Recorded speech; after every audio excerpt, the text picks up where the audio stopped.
नमस्कार दोस्तों, target with PS Parihar channel में आपका स्वागत है।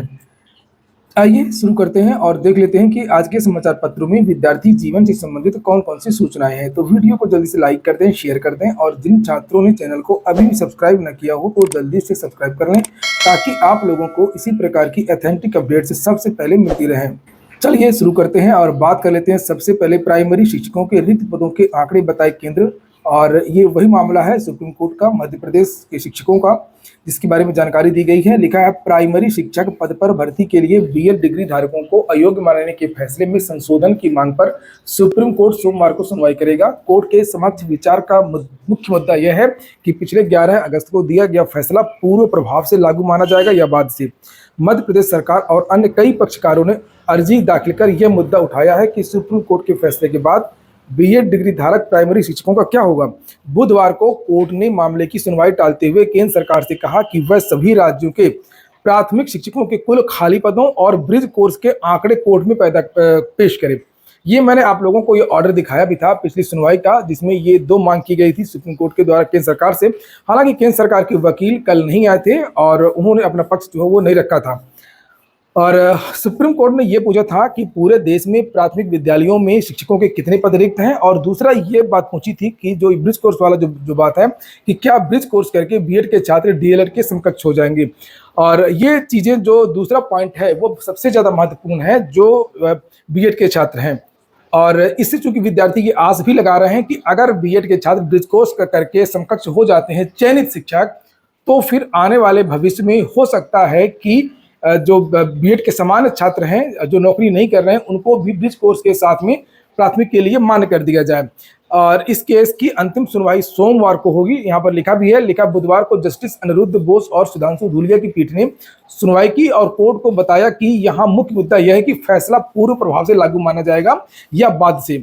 जो 11 अगस्त 2023 को जो ऑर्डर जारी हुआ था वो ऑर्डर कब से प्रभावी होगा, यानी 28 जून 2018 से ही प्रभावी होगा या वो 11 अगस्त 2023 से लागू होगा। ये बहुत महत्वपूर्ण बात है। अगर 28 जून 2018 से लागू होता है, यानी जब से एनसीटी का गजट पेश हुआ उसके बाद में देश में जहां जहां पर भी शिक्षकों की भर्तियां हुई हैं सारी जो भर्तियां हैं वो रद्द हो जाएंगी और सारे शिक्षकों को बाहर कर दिया जाएगा। और अगर 11 अगस्त के बाद से लागू होगा तो उसके बाद से जो भर्तियां हुई हैं उन शिक्षकों को बाहर किया जाएगा। और बाहर किया जा रहा है, आप लोगों ने देखा होगा कि बिहार में बाहर किया गया, छत्तीसगढ़ के जो चयनित शिक्षक हैं उनको बाहर कर दिया गया, और अब ये मध्य प्रदेश का मामला है। और उम्मीद पूरी है कि जो हालांकि केंद्र सरकार के वकील जो है वो नहीं आए थे, इसको लेकर के कल गहमा गहमी बनी रही, लेकिन ये उम्मीद है कि सोमवार को जो ऑर्डर है वो आ जाएगा, यानी कि जो ऑर्डर क्या आ जाएगा, यानी केस जो है वो सुनवाई पूरी हो जाएगी, रिजर्व हो जाएगा। उसका एक सबसे बड़ा कारण ये है कि जो अनिरुद्ध बोस हैं यहाँ पर इस बेंच में, इनका रिटायरमेंट है इसी महीने 10 अप्रैल को। तो कोशिश ये रहेगी कोर्ट की कि किसी तरीके से रिटायरमेंट के पहले जो ऑर्डर है वो सुरक्षित हो जाए। और इसी को लेकर के अन्य समाचार पत्रों में और भी सूचनाएं दी गई हैं। जैसे लिखा, केंद्र दे प्राइमरी शिक्षकों के रिक्त पदों के आंकड़े, ये दूसरा समाचार पत्र है और जिसमें लिखा हुआ है कि इसमें कई पक्ष आ गए। ये जो मामला सुप्रीम कोर्ट में चल रहा है इसमें कई पक्ष आ गए हैं।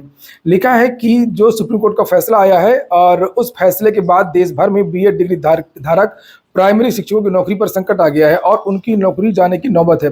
बुधवार को कोर्ट ने मामले की सुनवाई टालते हुए केंद्र सरकार से कहा कि वह सभी राज्यों के प्राथमिक शिक्षकों के कुल खाली पदों और ब्रिज कोर्स के आंकड़े कोर्ट में पेश करे। इस बीच उत्तर प्रदेश प्राथमिक शिक्षा मित्र एसोसिएशन ने अर्जी दाखिल कर शिक्षा मित्रों को भी नियमित किए जाने की मांग की है कि इस तरीके से तो फिर हमको भी नियमित कर दिया जाए। सुप्रीम कोर्ट ने 11 अगस्त 2023 को देवेश शर्मा मामले में दिए गए फैसले में कहा कि प्राथमिक शिक्षक पद पर भर्ती के लिए बीएड डिग्री धारक योग्य नहीं है। कोर्ट ने माना था कि बीटीसी और डीएलएड ही इसके योग्य हैं और सुप्रीम कोर्ट ने ऐसी व्यवस्था देने वाले राजस्थान हाईकोर्ट के फैसले को सही ठहराया था और हाईकोर्ट के फैसले के खिलाफ दाखिल याचिकाएं खारिज कर दी थी। और बीटीसी के जो वकील थे उनकी तरफ से साफ का साफ कल जो बहस हुई उसमें यह कहा गया कि इन सबको बाहर करो। ये देखिए लिखा है, गोपाल डीएलएड धारकों की ओर से पेश वकील गोपाल शंकर नारायण ने मांग का विरोध करते हुए कहा कि अब सुनवाई की कोई जरूरत नहीं है। सुप्रीम कोर्ट का जजमेंट पहले ही आ चुका है, कोर्ट को इस तरह की अर्जियों को सुनवाई करने की कोई जरूरत नहीं है। पटना, छत्तीसगढ़, उत्तराखंड हाईकोर्ट कह चुके हैं कि सुप्रीम कोर्ट का वह फैसला पूर्व प्रभाव से लागू माना जाएगा। और बंगाल, बिहार और राजस्थान के बीएड डिग्री धारकों की ओर से पेश वकील पीएस पटवालिया ने मामले में सुनवाई की मांग की। उत्तर प्रदेश प्राथमिक शिक्षा मित्र एसोसिएशन की ओर से पेश वकील अपराजिता सिंह और गौरव यादव ने भी कहा कि कोर्ट उनके मामले पर भी विचार करे। पीठ ने सुनवाई सोमवार तक टालते हुए केंद्र सरकार से कहा कि वह सभी राज्यों में प्राथमिक शिक्षकों के कुल रिक्त पदों और ब्रिज कोर्स के आंकड़े पेश करे कि कहां पर ब्रिज कोर्स आप करवा रहे हैं। अगली सूचना है पेपर लीक की। लिखा है पुलिस भर्ती पेपर लीक का सरगना गिरफ्तार हो गया है। एसटीएफ ने नोएडा से दबोचा है। 3 साथियों के साथ में मिलकर के रची साजिश। एसटीएफ की मेरठ नोएडा यूनिट ने उत्तर प्रदेश पुलिस आरक्षी भर्ती परीक्षा का पेपर लीक कराने वाले मास्टरमाइंड इंजीनियर राजीव नयन मिश्रा को ग्रेटर नोएडा में गिरफ्तार कर लिया है। आरोपी ने ही अपने साथियों रवि अत्री, डॉक्टर सोम मंडल और अभिषेक के साथ मिलकर के पेपर आउट कराया है। आरोपियों ने मानेसर के अलावा मध्य प्रदेश के रीवा में भी एक रिसोर्ट में 300 अभ्यर्थियों को ये पेपर परीक्षा से पहले पढ़ाया था। प्रदेश के एडीजी कानून व्यवस्था अमिताभ यश ने बताया कि अभियुक्त राजीव नयन मिश्रा ने तरुणेश आचार्य के साथ मिलकर के भोपाल के एनएचएम के तहत नर्सिंग स्टाफ की भर्ती का पेपर लीक कराया था, जिसमें दोनों ग्वालियर से जेल चले गए थे। राजीव सत्यसाई यूनिवर्सिटी भोपाल से सिविल इंजीनियरिंग में बीटेक है। भोपाल में ही उसकी मुलाकात मधुबनी निवासी सुभाष प्रकाश और अतुल वत्स से हुई थी। ये दोनों भोपाल के कॉलेजों में पैसा लेकर के एडमिशन कराने गैंग चलाने लगे। 2019 में राजीव भी तरुणेश के संपर्क में आया और पेपर लीक का गैंग चलाने लगा। लिखा है कि चर्चाएं हैं कि आरओ का जो पेपर लीक हुआ था वो भी इधर से ही हुआ था।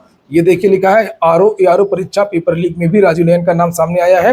लोक सेवा आयोग ने यह परीक्षा 11 फरवरी को 2 पालियों में कराई थी। इस मामले में फरार चल रहे डॉक्टर शरद की तलाश में एसटीएफ ने बुधवार को लखनऊ और बरेली में दबस दी, लेकिन डॉक्टर शरद हाथ नहीं लगा और मुख्य जो आरोपी है वो अब गिरफ्तार हो गया है। और इसके बारे में और भी अधिक जानकारियां अलग अलग समाचार पत्रों में दी गई हैं, चाहे वो यूपी टीटी वाला मामला हो या अन्य मामला हो, इसमें भी राजीव के लिप्त होने की बात की गई है। अगली सूचना यूपी SSSC की है और यूपी SSSC से जो वैकेंसीज निकली थी आचार संहिता के पहले, उसमें से एक वैकेंसी थी AGTA की। उसके बारे में यहाँ पर जानकारी दी गई है, देख सकते हैं आप लोग। AGTA की 3446 पदों पर वैकेंसी आ गई है और इसकी जो लास्ट डेट है वो 31 मई है। और आज कुछ विद्यार्थी यूपी SSSC गए हैं विभिन्न मांगों को लेकर के, खासतौर से 2015-16 की जो भर्तियां थी जिनमें साक्षात्कार नहीं हुए हैं, उन भर्तियों के लिए यहाँ पर देखते हैं आज क्या वार्ता होती है, क्या यूपी SSSC के अधिकारी कर्मचारी क्या कहते हैं। लखनऊ विश्वविद्यालय में शुरू होगा 4 वर्षीय बीएड कोर्स। एनसीटीई में आवेदन के लिए विश्वविद्यालय तैयार कर रहा कार्य योजना। लखनऊ विश्वविद्यालय में 4 वर्षीय इंटीग्रेटेड बीएड शुरू करने की तैयारी चल रही है। इस संबंध में विस्तृत कार्य योजना तैयार की जा रही है। पाठ्यक्रम को शुरू करने को विश्वविद्यालय जल्द ही national council for teachers education में आवेदन करेगा।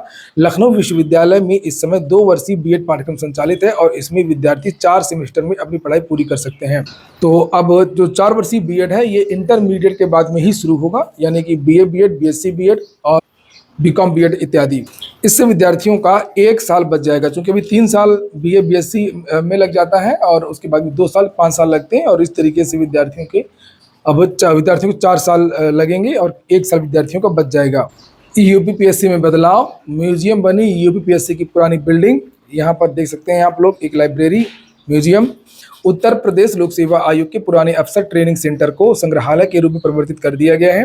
करीब वर्ष भर से इसके जीर्णोद्धार का काम चल रहा था और इसका लोकार्पण इस महीने के अंत में या फिर मई में किया जा सकता है। उत्तर प्रदेश के इतिहास और पुरातत्व से जुड़ी तमाम सामग्री संग्रहालय में रखने के लिए लाई गई है। यूपीएससी के चेयरमैन संजय श्रीनेत इस प्रोजेक्ट को लेकर के नया भवन बनाया गया, बगल में ये लिखा हुआ है।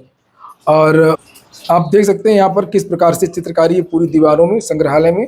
और ये हो गया आज का वीडियो आपको अच्छा लगा हो, आपके काम का हो तो लाइक कर दें। जिन छात्रों ने चैनल को सब्सक्राइब ना किया हो सब्सक्राइब कर लें। पूरा वीडियो सुनने के लिए बहुत बहुत धन्यवाद।